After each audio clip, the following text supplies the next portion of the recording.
What is bias in an investigation? Bias, the inclination or tendency to present or hold a partial perspective that is preconceived or unreasoned. Bias can lead to the unfair treatment of people who are involved in or are the subject of an audit or investigation. Bias can also lead to inaccurate interpretations of information and records. Hi YouTube, Bullhorn Betty here. If you have been watching my lives, you know I am breaking a video related to a statement Don Wells had stated to Mr. Share and Chasing Truth on August 7th, 2021. Many of you guys know I have been covering the case of Summer Moon Utah Wells. She was 5 years old when she went missing. She went missing in Rogersville, Tennessee, in the Beech Creek community of Hawkins County.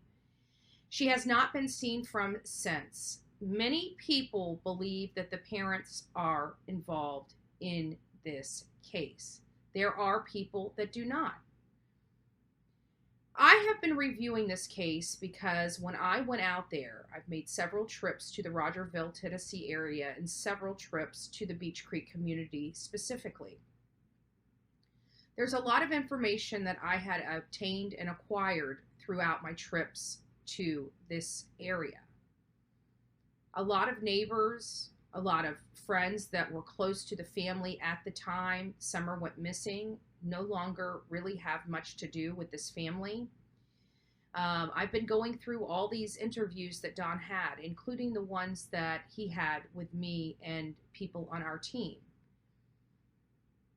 As part of the research after the 1-year milestone of Summer Moon Utah Wells being gone or missing, I started looking into other interviews that other people had with anybody in the family or friends that can garner some information that can help us.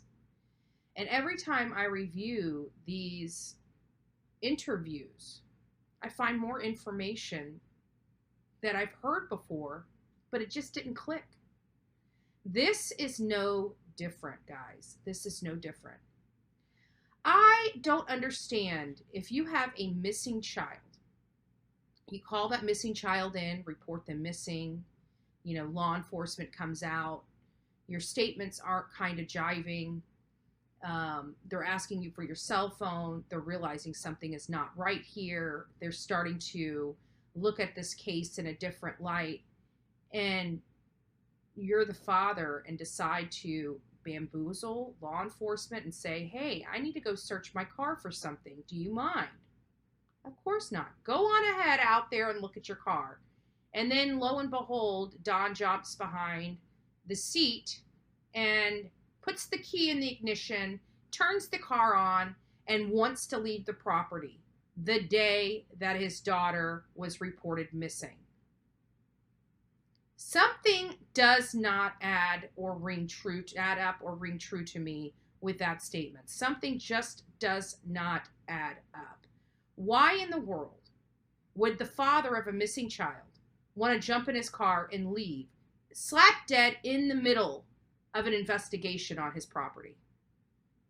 That is exactly what happened. Here is Don, in his own words, describing that very action. Take a look. I don't know, but there might have been a cop or two there. I just cannot remember, but it seems like there might have been.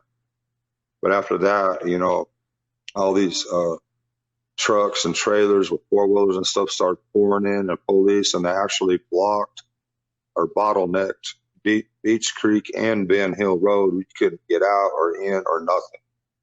It was a nightmare. They just kept asking us all kind of questions. They looked at our phones for the timeline right then and there, and he got the 911 calls and all that and wrote all that stuff down. And that's about it. I asked them if I could go look in my car or whatever, and I tried to leave. I asked them if I could go look in my car or whatever, and I tried to leave.